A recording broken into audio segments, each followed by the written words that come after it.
हम पढ़ रहे थे हाइड्रोलिक्स एंड न्यूमेटिक्स और हाइड्रोलिक्स एंड न्यूमेटिक्स के अंदर अपना जो चैप्टर चल रहा था वो था फर्स्ट चैप्टर इंट्रोडक्शन। ठीक है, इंट्रोडक्शन के अंदर नेक्स्ट है आपा कर रहे थे लास्ट में आपा ने कुछ टर्म्स पढ़ी थी जो फ्लूइड की प्रॉपर्टीज हैं उसके रिगार्डिंग। ठीक है, फ्लूइड की प्रॉपर्टीज कर रहे थे आपा, जिसके अंदर आपने लास्ट में पढ़ा था specific gravity. Specific gravity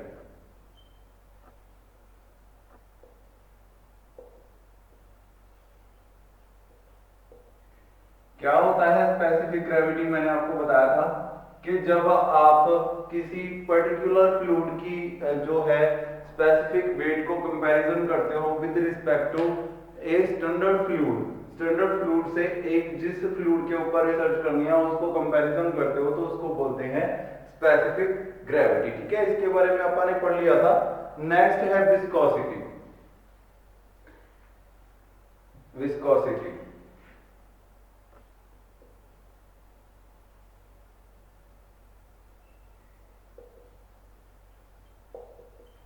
viscosity क्या होता है? ये एक कांस्टेंट है जो कि फ्लूइड को क्या करता है, जब आपने पढ़ा था कि shear stress is directly proportional to shear strain. ठीक है, आपने पढ़ा था। तो इसके अंदर क्या रहता है, यहाँ पे ध्यान देना, विस्कोसिटी जो होती है वो टू टाइप्स की होती है। एक तो होती है dynamics,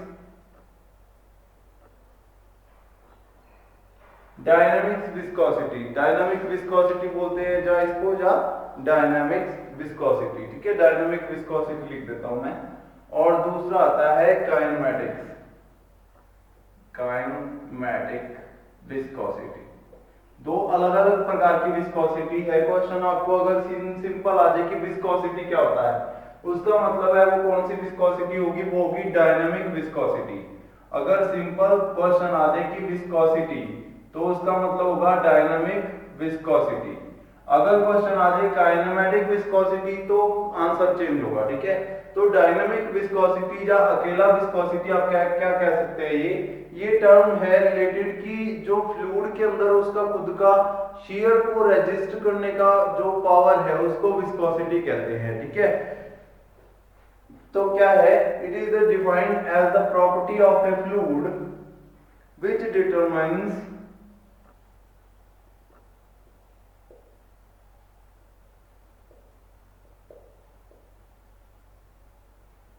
the resistance of the fluid, resistance को डिटरमाइन करती है। ठीक है, रेजिस्टेंस क्या लिख सकते हो, it's resistance, it's resistance to shear, shear force को कितना रेजिस्ट करता है। ठीक है, कितनी रेजिस्टेंस डालता है। अगर विस्कोसिटी ज्यादा है तो वो शियर फोर्स को ज्यादा रेजिस्ट करेगा, मतलब कि शियर होने को रोकेगा। ठीक है, अगर मैं शेयर करना चाहता हूं उसको तो वो शेयर नहीं होने देगा विस्कोसिटी के कारण। अगर विस्कोसिटी जीरो होगी, जैसा कि आपने फर्स्ट चैप्टर के अंदर ही, फर्स्ट टॉपिक के अंदर ही पढ़ा था, अगर विस्कोसिटी जीरो होगी तो फ्लूइड को आप आसानी से शेयर कर सकते हैं।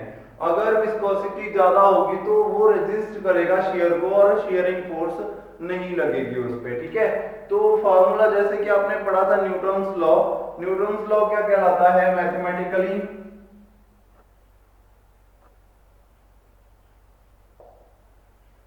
शियर स्ट्रेस जो थी is directly proportional to shear strain du upon dy, ये अपने किया था।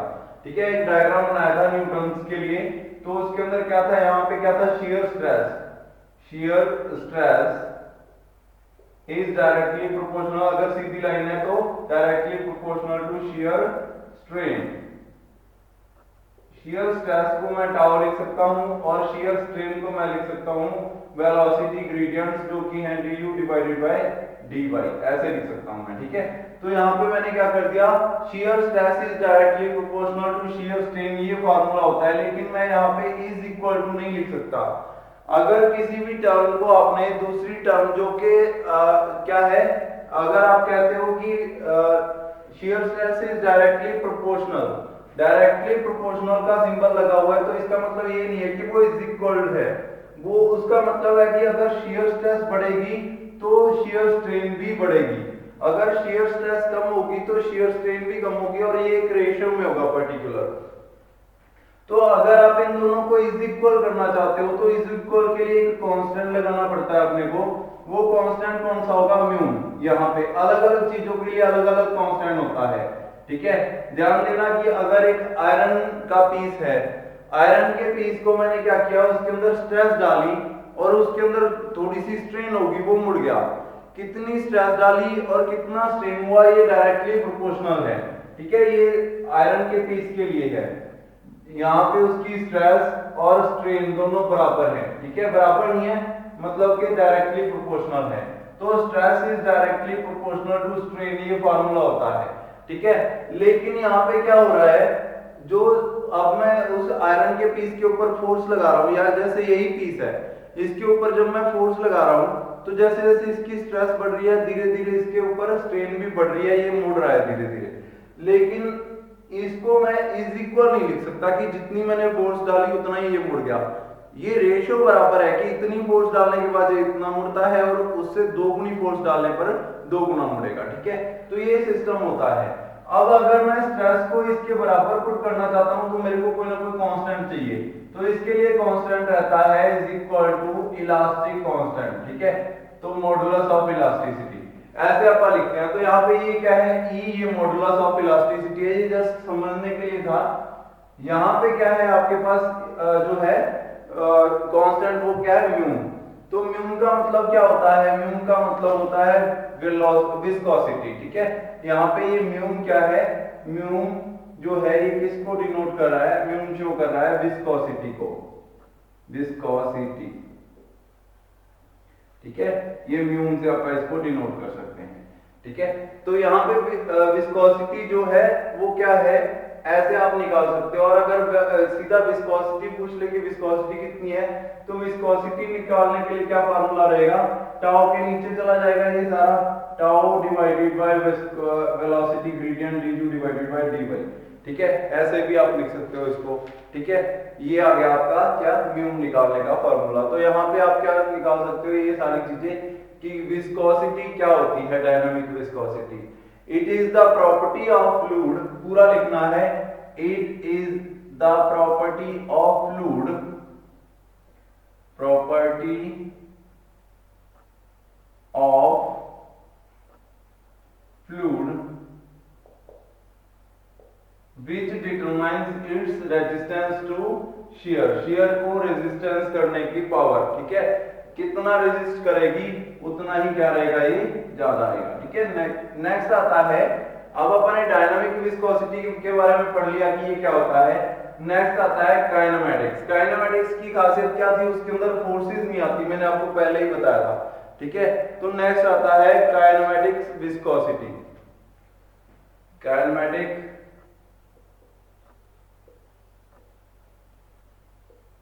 विस्कोसिटी। काइनेमेटिक विस्कोसिटी कौन सी होती है? जिसके अंदर मैंने आपको बताया था कि फोर्सेस नहीं होती। तो इसको निकालने का फार्मूला क्या होता है? It is the ratio of viscosity, dynamic viscosity, it is the ratio of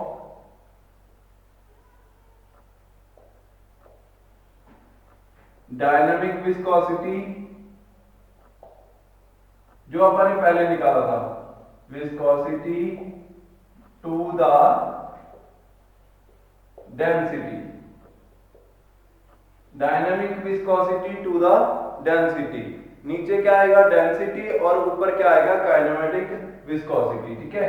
dynamic viscosity divided by density. तो फार्मूला बन जाएगा, इसको न्यून से लिखते हैं, न्यून, NUE, न्यून, इससे लिखते हैं। तो इसका न्यून का सिंबल होता है कुछ ऐसे, यहां से शुरू होता है और ऐसे, ठीक है। तो इसके लिए फार्मूला बनता है, डायनामिक विस्कोसिटी को म्यून से लिखते हैं अपन, म्यून डिवाइडेड बाय विस्कोसिटी को, सॉरी डेंसिटी को रो से।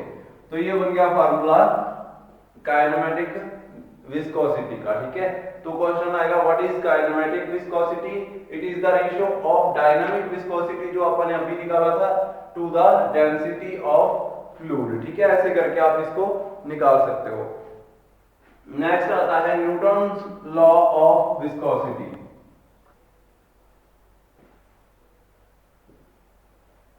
Newton's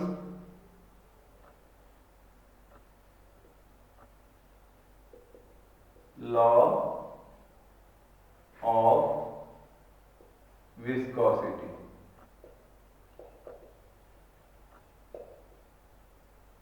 Newton's law of viscosity.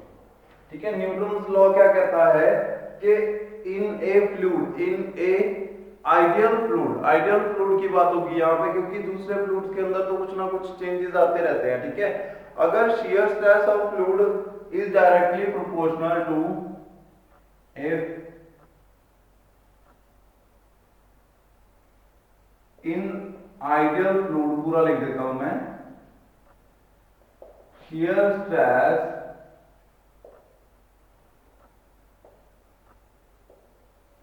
is directly proportional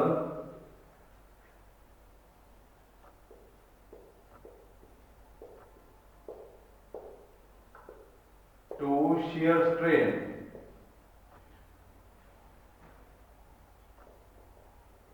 shear stress जो है वो डायरेक्टली प्रोपोर्शनल है शियर स्ट्रेन के। ठीक है, और उसके अंदर क्या चीज रहेगी, द कांस्टेंट ऑफ प्रोपोर्शनैलिटी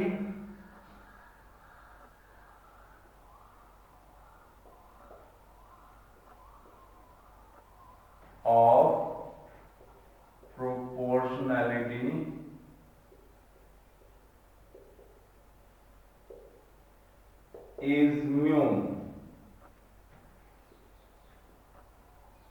इसको क्या बोलते हैं, विस्कोसिटी। ठीक है, तो न्यूटन ने क्या कहा था, कहता कि जो शियर स्ट्रेस है वो directly proportional to shear strain है, ये हर आइडियल फ्लूइड के अंदर सेम रहेगा। और इन दोनों का जो कांस्टेंट ऑफ प्रोपोर्शनैलिटी है, हर चीज के अंदर जब भी प्रोपोर्शन आती है तो कोई ना कोई कांस्टेंट बनता है जो कि उन दोनों को इक्वल कर देता है। तो कांस्टेंट ऑफ प्रोपोर्शनैलिटी क्या रहेगा, यहाँ पे म्यू रहेगा। ठीक है, जिसको आप बोलते हैं विस्कोसिटी। ठीक है, तो विस्कोसिटी का सिंपल सा फंडा ये है कि ये क्या है, प्रोपोर्शनैलिटी का कांस्टेंट है, और अगर ये बढ़ेगा तो क्या होगा, आपका रेजिस्टेंस टू शियर बढ़ जाएगा। ध्यान दो, स्ट्रेस मैंने आपको टाउ से लिखा था, stress tau is equal to mu into d u divided by d y. ठीक है, यहां पे ध्यान दो, अगर यहां पे सीधा म्यू इंक्रीज होता है, म्यू इंक्रीज होते ही अब क्या होगा, स्ट्रेस के इक्वल में है ये बिल्कुल। ठीक है, अगर म्यू बढ़ता है तो स्ट्रेस बढ़ेगी, अगर म्यू कम होता है तो स्ट्रेस कम होगी सीधा ही। स्ट्रेस क्या होती है, internal resistance of body. Resistance बढ़ जाएगा, जैसे जैसे म्यू बढ़ेगा वैसे वैसे इंटरनल रेजिस्टेंस ऑफ फ्लूइड बढ़ जाएगा, जो कि शियर को कैंसिल करेगा, शियर को रोकेगा। ठीक है, अगर इसको मैं यहां से तोड़ना चाहूं तो ये टूटेगा नहीं, क्योंकि इसके ऊपर जो शियर फोर्स है इसकी, वो स्ट्रेसेस से ज्यादा है। ठीक है, मतलब कि अपने को स्ट्रेस और ज्यादा लगानी पड़ेगी इसको ओवरकम करने के लिए, फोर्स और ज्यादा लगानी पड़ेगी, स्ट्रेस ज्यादा है तभी ये फोर्स को रेजिस्ट कर रहा है। ठीक है, तो यहाँ पे स्ट्रेस ज्यादा होगी तभी वो फोर्स को रेजिस्ट करेगा, तो जितना म्यू बढ़ेगा स्ट्रेस उतनी ही बढ़ती जाएगी। ठीक है, तो इन दोनों को कांस्टेंट ऑफ प्रोपोर्शनैलिटी क्या है, यहाँ पे विस्कोसिटी है, ये न्यूटन ने कहा था। न्यूटन का सिंपल सा फंडा ये है कि जो कांस्टेंट ऑफ प्रोपोर्शनैलिटी है वो उसको आप क्या लिखेंगे, विस्कोसिटी लिखेंगे। ठीक है, वो क्या होगा, विस्कोसिटी होगा। ठीक है, कौन सी विस्कोसिटी होगा, डायनामिक विस्कोसिटी होगा। ठीक है, और अगर अपन ने उसको काइनेमेटिक विस्कोसिटी बनाना है तो अपन डेंसिटी से डिवाइड कर देंगे, डेंसिटी उसमें से नेग्लेक्ट कर देंगे। ठीक है, नेक्स्ट आता है कंप्रेसिबिलिटी।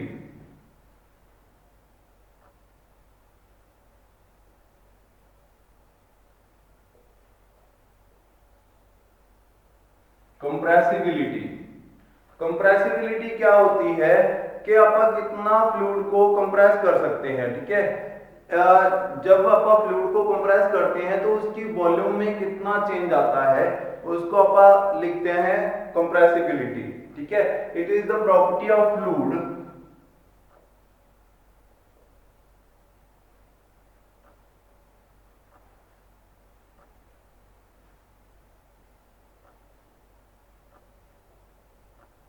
वाई विथ, आप क्या जानते हैं कि कितना फ्लूइड के अंदर कंप्रेस हो गया, fluid undergo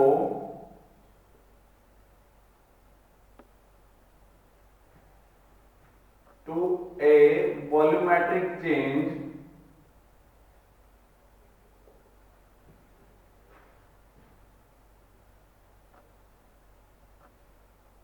with external force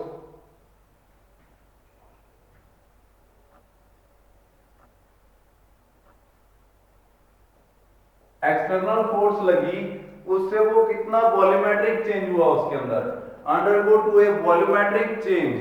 volumetric change होता है कि उसकी वॉल्यूम जो है वो कम हो गई। एक्सटर्नल प्रेशर हो सकता है, एक्सटर्नल फोर्स हो सकती है, is known as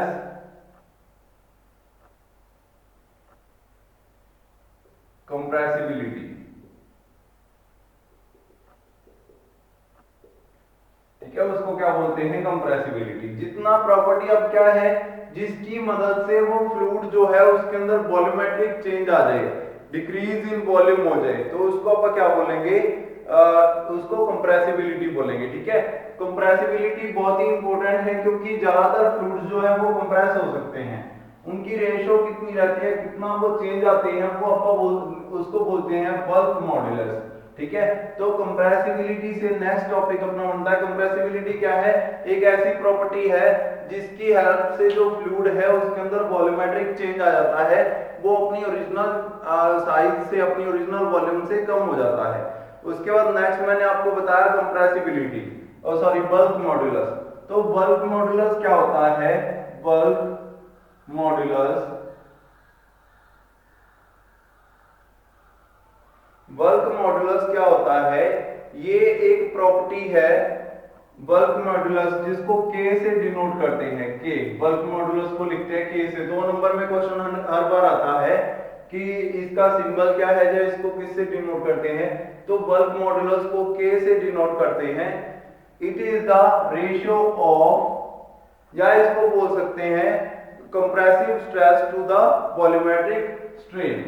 it is the ratio of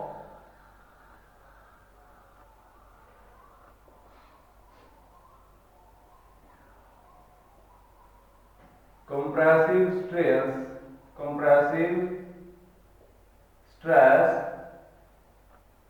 कितनी फोर्स लगी, to the volumetric strain, volumetric strain कितना कम हो गई वॉल्यूम। ठीक है, वॉल्यूमेट्रिक स्ट्रेन, वॉल्यूमेट्रिक स्ट्रेन क्या होता है कि वॉल्यूम में कितनी कमी आ गई। ठीक है, it is the ratio of compressive stress, K is equal to compressive stress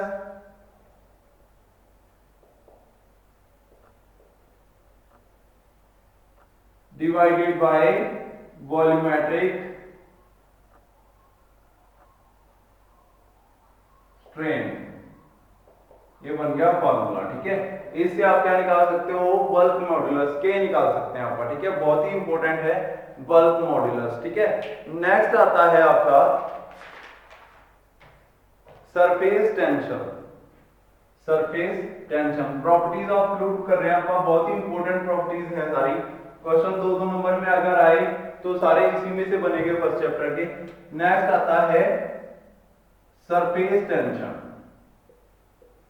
surface tension, surface tension एक इंपॉर्टेंट टॉपिक है, कई बार इसके ऊपर बड़ा क्वेश्चन भी आ जाता है। सरफेस टेंशन क्या होता है, ध्यान से सुनना। आपने किसी फ्लूइड को या वाटर को देखा होगा, वाटर को आप एक गिलास में पोर करते हो, ठीक है, और वो गिलास के बिल्कुल ऊपर टॉप में चला जाता है, और टॉप में जाने के बाद वो थोड़ा सा उससे ऊपर चला जाता है, मतलब कि वो बहना स्टार्ट नहीं होता। लाइक यहाँ पे ये गिलास था आपके पास, या कोई भी कंटेनर लगा लो, ये वाला कंटेनर था, इस कंटेनर के अंदर आपने फ्लूइड फिल किया। अगर वो उसकी टॉप पोजीशन पर आ गया बिल्कुल यहाँ पर, और उसके बाद थोड़ा सा और ऊपर चला गया, मतलब कि उसकी जो गिलास की जो कॉर्नर थे उसकी हाइट से भी ऊपर चला गया, और थोड़ा सा बाहर की तरफ भी ऐसे हो जाता है, लेकिन बहना स्टार्ट नहीं होता, अभी बाहर की ओर गिरना स्टार्ट नहीं होता, वो बिल्कुल टॉप के ऊपर ऐसे खड़ा रहता है जैसे उसको चारों तरफ से किसी फोर्स ने खींच रखा हो अंदर की ओर, ठीक है। और अचानक से फिर क्या होता है, वो बहना स्टार्ट हो जाता है जब उससे लेवल थोड़ा सा इंक्रीज कर दिया जाता है। जहां आपने देखा होगा कि उसके ऊपर जब आप कंटेनर के अंदर कोई वाटर या कुछ और ऐसा फ्लूइड रखते हो, आप उसके ऊपर हाथ लगाते हो तो एक बार वो ऐसे नीचे की ओर हो जाता है सारा, जैसे नेट हो, ठीक है। अगर आपने यहाँ पे उंगली लगाई है तो ये सारा नेट की तरह नीचे हो जाएगा, इतना एरिया, ठीक है, इतना एरिया नीचे हो जाएगा, जबकि आपने फोर्स सिर्फ एक जगह पे लगाई थी, ठीक है। इट मींस उसके ऊपर एक नेट जैसा कुछ है जो उसको प्रोटेक्ट कर रहा है बहने से, या उसको एक साथ काम करने के लिए फोर्स कर रहा है, ठीक है। तो ये नेट क्या होता है, इसी नेट को जिसकी आप बात कर रहे हैं इसको बोलते हैं सरफेस टेंशन। सरफेस टेंशन कैसे वर्क करती है, यहाँ पे क्या रहता है कि आपके फ्लूइड के जो पार्टिकल्स हैं, बहुत सारे पार्टिकल्स से मिलकर फ्लूइड बनता है, ये अपने सभी को पता है, ठीक है। तो उन पार्टिकल्स के अंदर एक दूसरे के लिए एडेशन होती है, मतलब एक दूसरे की ओर खींचते हैं वो सारे पार्टिकल्स एक दूसरे को कैच करने की कोशिश करते हैं, अपनी ओर खींचते हैं। सेम पार्टिकल्स, ये आपने पहले भी सुना होगा कि कोई भी सेम पार्टिकल है वो दूसरे पार्टिकल को अपनी ओर अट्रैक्ट करता है।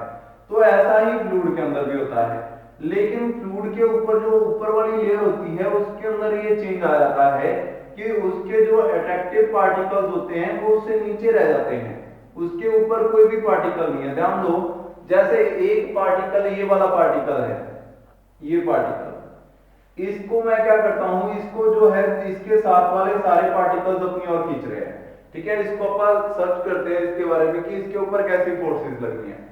तो इसके चारों तरफ फ्लूइड पार्टिकल्स है, तो इसको इस तरफ भी खींचा जा रहा है, इस तरफ भी खींचा जा रहा है, इस तरफ भी खींचा जा रहा है, इस तरफ भी, और चारों तरफ इसके फोर्स लग रही है, ठीक है, चारों तरफ फोर्स लग रही है। तो ये क्या है, ये स्टेबल है पार्टिकल। अब अगर इसको ऊपर की ओर करना चाहूं तो ऊपर की ओर भी हो जाएगा, क्योंकि ऑलरेडी चारों तरफ बराबर फोर्स लग रही है, तो थोड़ा सा ऊपर की ओर किया तो आसानी से ऊपर हो जाएगा। अगर नीचे की ओर करना चाहूं तो नीचे की ओर भी आसानी से हो जाएगा। ऐसे ही अगर मैं कहूं कि एक पार्टिकल इस जगह पे है, ये वाला, तो इसके ऊपर भी सेम चारों तरफ फोर्सेस लग रही हैं, ठीक है, इनके ऊपर कॉमन फोर्सेस लग रही हैं इन ऑल द डायरेक्शंस, ठीक है। लेकिन एक पार्टिकल जो इस जगह पे है, यहां पे, अब यहां पे ध्यान दो, पार्टिकल बिल्कुल टॉप सरफेस के ऊपर है, तो सरफेस के ऊपर होने के कारण अब इसके ऊपर कौन सी फोर्सेस लग रही हैं, सिर्फ वन डायरेक्शनल फोर्स लग रही हैं। इस तरफ फोर्सेस लग रही हैं, इस तरफ फोर्सेस लग रही हैं, और नीचे की ओर फोर्सेस लग रही हैं, ठीक है। अब ये पार्टिकल क्या करता है, ऊपर की ओर फोर्सेस लगी नहीं रही, तो ये अपने आप को नीचे की ओर खींचने की कोशिश कर रहा है हमेशा दूसरे फ्लूइड की ओर, ठीक है, जो इसके टच में है। इसीलिए जब वो अपन उसको ज्यादा बाहर तक निकाल देते हैं तो भी वो अंदर की ओर खींचता रहता है, वो बाहर गिरता नहीं है। और ऐसे ही वो एक दूसरे के साथ भी ज्वाइंट बना के रखता है, ठीक है। तो ये ज्वाइंट जो है, ये फोर्स जो है, ये क्या करती है, एक दूसरे को खींच के रखती है, जिसके कारण इसके अंदर क्या बनता है, जो सरफेस है सिर्फ उसके अंदर, अब ये पूरे सरफेस के ऊपर कितने पार्टिकल्स होंगे, करोड़ों पार्टिकल्स होंगे, जिसकी मदद से ये मिलकर बना है, बहुत ही छोटे छोटे पार्टिकल्स। उन सभी पार्टिकल्स के ऊपर वन डायरेक्शनल फोर्स लग रही है, एक तरफ फोर्स लग रही है, एक तरफ फोर्स नहीं लग रही है, जिसके कारण वो सारे एक नेट की तरह वर्क करते हैं, एक ज्वाइंट की तरह वर्क करते हैं। जब आप उसमें कोई फोर्स लगाते हो तो वो पूरा नेट की तरह नीचे हो जाता है सारा का सारा वाटर। जबकि फ्लूइड के अंदर क्या होता है, शियर होती है, वो ऐसे होना चाहिए था कि सीधा ही यहां से थोड़ा सा एरिया नीचे चला जाता और बाकी का एरिया ऊपर रहता, ठीक है, सेम लेवल पे। लेकिन ऐसा नहीं हुआ, उसने क्या किया, एक नेट की तरह वर्क किया थोड़े से टाइम के लिए। जब ज्यादा फोर्स लगा देते हो फिर वो नेट टूट जाता है, सरफेस टेंशन टूट जाती है, जिसके कारण क्या होता है, वो फिर से पानी ऊपर आ जाता है, ठीक है। अगर आपने ज्यादा फोर्स लगा दी तो नेट टूट जाएगा और वो फिर से अपना लेवल फिर से मेंटेन कर लेगा, ठीक है। तो ये होता है कि इसके अंदर सरफेस टेंशन के अंदर, ठीक है, सरफेस टेंशन के कारण। तो ये क्या होता है, it is defined as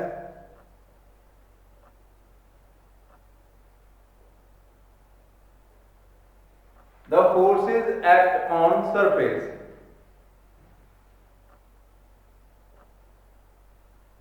tensile forces लिख देता हूं मैं, tensile forces acting on the surface of fluid.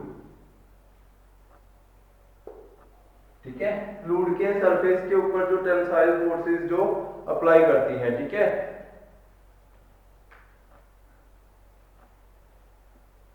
तो यहां पे क्या था, मैंने आपको बताया कि जो सरफेस के जो पार्टिकल्स हैं, यहां पे आप पूरा लिख सकते हो कि जो सरफेस टेंशन है ये क्यों होती है, फ्लूइड पार्टिकल्स जो होते हैं, fluid particles near free surface undergo one directional